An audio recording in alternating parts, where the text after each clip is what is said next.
Olá meus amigos, parando aqui para fazer mais um vídeo sobre os sintomas que podem estar por vir ou que já estão presentes aí na cabeça de muitas pessoas que estão vivendo aí como nós, todo esse momento aí de preocupação, de tensão, de alerta. Já falamos em outras aulas sobre o contexto da pneumonia, sobre o contexto da asma, sobre o contexto da rinite, sobre o contexto com relação ao financeiro, das preocupações, tensões e medos antecipativos. E agora vou falar um pouquinho sobre o contexto que é da compulsão alimentar.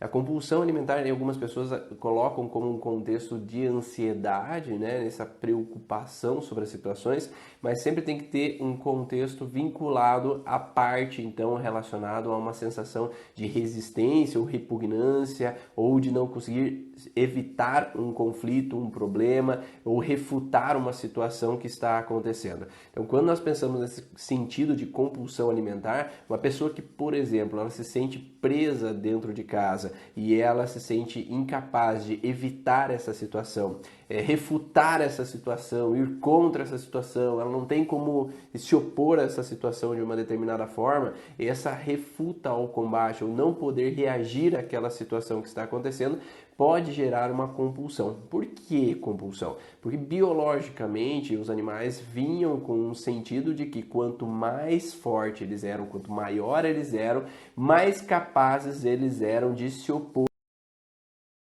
Maiores tinham mais capacidade de reagir contra um agressor, contra um inimigo, contra um oponente. Biologicamente a gente traz esse senso e isso faz com que quando nós vamos impor a uma situação, quando eu não posso evitar contra uma situação, eu refuto aquela situação, mas eu não posso reagir contra. Eu não concordo com aquela situação, mas eu não posso agir contra aquela situação. Eu posso alterar diretamente as células alfa de Langerhans ou células beta de Langerhans do pâncreas, que estão relacionadas ao glucagon e à insulina. No caso do glucagon, quando é ativo esse lado, na fase de estresse com relação à parte do neocórtex, uma baixa de função. E por isso, quando eu não consigo reagir a uma situação, eu refuto aquela situação, mas eu tenho que ceder àquela situação, eu entro numa hipoglicemia em fase ativa de estresse. E essa hipoglicemia gera aumento do apetite. Então, se eu não consigo refutar uma situação, evitar uma situação e contra uma situação, eu posso entrar numa hipoglicemia e gerar uma compulsão alimentar enquanto eu estou vivendo a situação. E agora, quando eu saio do estresse, pode viver então volta à normalidade da alimentação.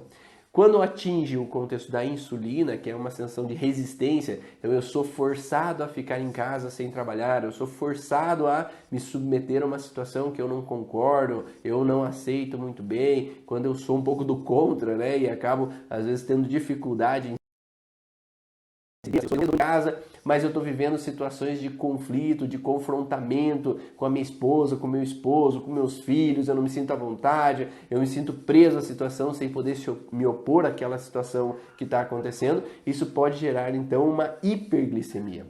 Essa hiperglicemia é da falta de apetite inicialmente. Mas quando eu relaxo a essa situação, quando eu saio desse estresse de não poder me opor à situação, isso pode dar momentaneamente um pico de hipoglicemia. E aí esse pico de hipoglicemia pode dar essa compulsão alimentar também. Então nós podemos pensar, a pessoa que está nessa quarentena, está vivendo uma situação de ter que ficar em casa, não pode evitar essa situação e ele tem que ceder a essa situação, pode ser que se ele sente nessa percepção, entre numa alteração do glucagon e gere uma hipoglicemia e tenha que ficar em casa, ter que ir sempre para a geladeira, ter que ir sempre para o armário, abrir bolacha aqui, abrir comida ali. Então, se a percepção é essa de frustração, a não poder me opor ou ceder a essa situação que eu estou vivendo hoje, há uma tendência então de gerar uma hipoglicemia. Por isso que estão vários profissionais fazendo live para lidar melhor com o momento que estamos vivendo.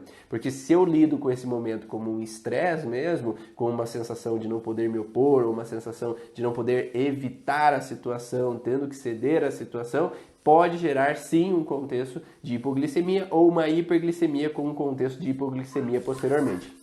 A Dani falando, né? Os primeiros dias em casa fiquei compulsiva, mas como a gente conhece as leis biológicas, a situação passa rápido. Sim, porque a partir do momento que já entro com um sentimento, com um sintoma, eu já começo a pensar o que está me gerando isso, né, Dani? E esse contexto de estar nesse padrão de hipoglicemia, a gente já percebe. Se eu estou em estresse, o que a hipoglicemia quer dizer? Então quer dizer que eu não estou conseguindo refutar o conflito, eu não estou conseguindo sair ou fugir, ou me sinto enojado, eu tenho uma repugnância às situações que estão acontecendo, tenho uma repugnância às falas que estão sendo ditas na televisão, tenho uma repugnância às ações das pessoas na minha cidade que eu não concordo, mas eu não posso às vezes reagir, refutar aquela situação. Então, se eu percebo esse contexto, já entro num estado então de saída do processo conflitivo e já tendo a melhorar. Um outro caso que pode acontecer é o fato de que alguma pessoa, por exemplo, um casal novo, então o nojo às notícias, né, Dani? Isso aí. Ou um casal novo que está em casa, mas algum deles tem um conflito gerado dentro do inconsciente deles, que estar preso em casa, estar na pessoa do lado,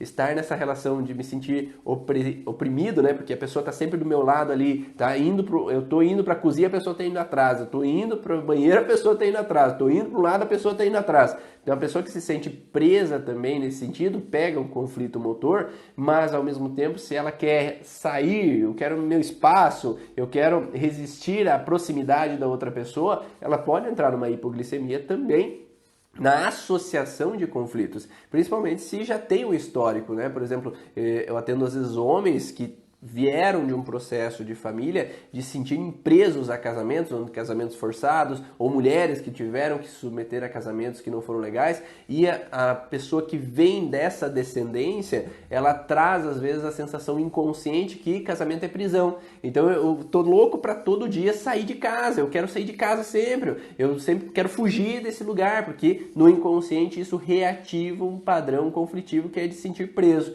E associando esse preso com a repugnância, com a sensação de repulsa, com a sensação de querer afastar ou de querer então evitar o contato físico, eu posso entrar numa relação de associação, de uma sensação de inquietude junto com uma sensação de compulsão. Então a pessoa fica inquieta, sapateando para um lado e para o outro e com uma vontade de comer mesmo, como se fosse uma forma de ter mais forças para afastar a outra pessoa, de repugnar a outra pessoa que está perto de si. Então essa foi mais uma live falando sobre os principais sintomas que nós estamos vivendo e podemos viver hoje, e o que nossos pacientes podem viver hoje, para que os profissionais aí possam entender o porquê que esses sintomas podem aparecer. No caso de hoje, essa compulsão alimentar. Espero que tenha ficado claro para vocês e até a próxima aula.